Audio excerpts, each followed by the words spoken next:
Daphne, Joel, can I return to something you said a few moments ago, which was we seem to be obsessed with this notion of male brain versus female brain. We seem to need to have an answer to this issue of nature versus nurture. Do you think we should not be obsessed by this question? Well, I think we should not be obsessed by the question. Are we obsessed by the question whether there is a essential difference between people with light skin color and dark skin color? Are we obsessed with this? This is not politically legitimate to even ask this question, is it? So why is it legitimate to ask the question whether males and females are fundamentally different? And I think the only reason to ask this question, and this is why we are obsessed with it, is we want to say that there are natural differences, because this justifies the different treatment of males and females in our society.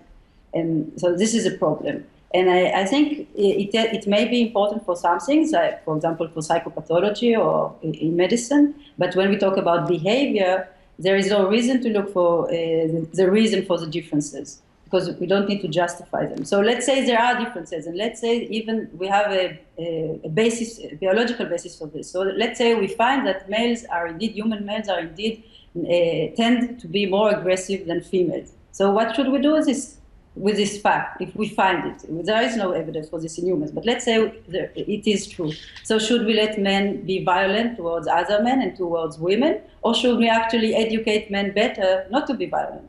Maybe we should just screen the population to people that have high tendency to be violent, males or females, even if there are more males like this, and just give them special treatment not to be violent, because violence is not good in our society. And in fact, this is what we do. So we do not, aggression, of course, is natural. If you look at any animal, if it is disturbed, it is aggressive. But all our society is built not to allow this natural aggression to be produced. So we educate our kids from a very young age, and when we are older, we have police, we have courts, we have prisons. Everything that we do is against our nature. But then we come to the sex differences, and then we look for nature, for guidance. And we look for nature to allow these differences or to justify them.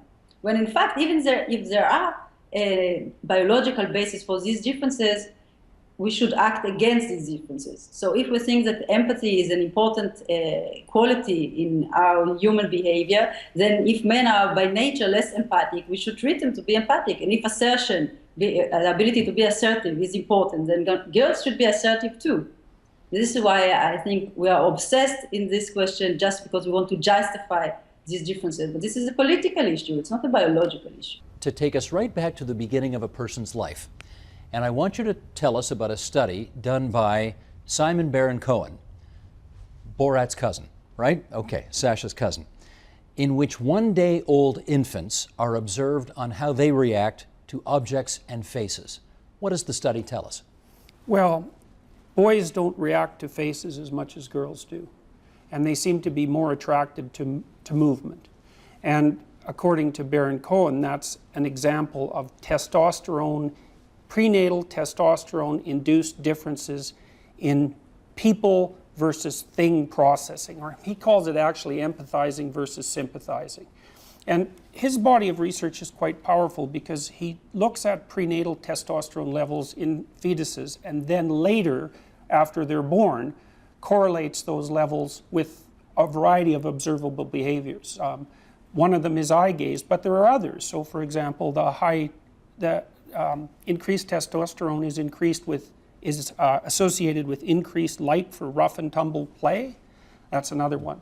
So, and the effects are actually quite large. So the importance of the study is that it's very difficult to associate that particular effect with a socialization explanation.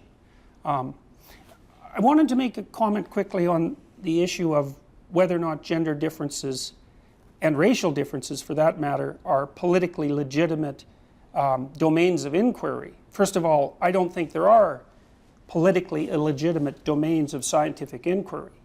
There's just scientific inquiry. I mean, with racial differences, for example, it's the case that the causes of elevated blood pressure, for example, in black Americans versus white Americans are not the same. Black Americans tend to be more salt sensitive than white Americans. And that actually happens to be an important thing if you're a black American with high blood pressure. And there are other differences in disease propensity as well. So for example, Jewish people, especially the European Jews, have a tendency towards an increased propensity of certain kinds of neurological diseases. And so you can't, there's no reason to ignore those. The question is, what do you do with the findings? And that's the moral issue. But part of the reason you want to get it right is because people take their guesses about gender differences, which are usually ideologically informed, and so they're global and not specified and usually not based on any data, and then they make political decisions that are predicated on them. And so in Scandinavia, for example, the presumption has always been that the reason that there are more female nurses than male nurses is because of socialization differences. And then the consequence of, you might say, so what? But the consequence of that is that there are continual movements by people who are obsessed with equality of outcome to ensure that that stops being the case. Okay. And you can think of that as a form of coercion. Okay, here's a clip from a Norwegian documentary that we want to play. It's called The Gender Equality Paradox. And it asks the following question. Why is it that in Norway, which is one of the most, of course, egalitarian countries anywhere in the world, surprisingly large percentages of men and women chose traditionally gendered professions? Roll the clip, please. The more you free people in society, the more you open opportunities for people to do anything they want, the more likely it is that any kind of genetic predisposition they have will be able to express itself. In the gender egalitarian countries like Norway, you really are free to follow your inclinations. You know, in a poor country, you're probably worried just about getting a job. You just want a job. And if it's computers that are going to get you that job in India, for example, you'll go for it, even if you're a woman. But, you know, in gender egalitarian countries, North America and Europe, I think people feel freer just to pursue what they're truly interested in. And my point is, men and women are interested in somewhat different things. Daphne, let me go to you on this for your reaction. Does this go against your position? I think it's surprising. But I think, for example, in the video, because I saw the entire video, so they say that women have 480 days of vacation, of maternity leave, and men have 60. That's also for equality, right? So if we find later that women stay more with the kids, is this because this is what they want to, or this is because the law gives them 6 times as more days at home with the baby compared to the father? So I think, again, it is surprising. I am surprised by the findings there. But whether this is this clearly shows that there are still differences. Whether there are gender differences and sex differences, again, you will never get from me another answer, because it's not a gender-free society. And if it's not a gender-free society, we can't say that this is the effect of sex. There is still gender there. There are still expectations, different expectations of men and women. You can also see it by the laws that they have. And maybe there women can quit from the 2 careers that we currently have to make, because what happened is with feminism was very successful in bringing women out of the home, but it wasn't successful in bringing men into the home, and women were left with 2 careers. So now they have both to have a career and do things outside the house, and also to take care of the kids. And maybe, you know, it's too much for many women, and maybe if they have to choose only one, they prefer to choose the kids. But maybe if men were also more at home, then women can have it both also. So we can't really tell what that this says, because it's not a gender-free society. We're down to just a few minutes left here, so let me get Jordan and Margaret to both comment on this relatively briefly, if you don't mind. Sure. Sweden and the Scandinavian countries are the closest to gender-free countries that have ever been produced. And the consequence of that with regards to certain occupations is precisely and absolutely the opposite of what the social constructionists would have predicted.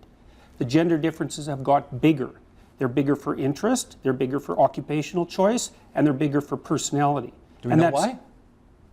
Well, the woman in the documentary said it properly. What happens is that if you flatten out environmental variability, you reduce it to 0, all that's left is biological variability, so it maximizes.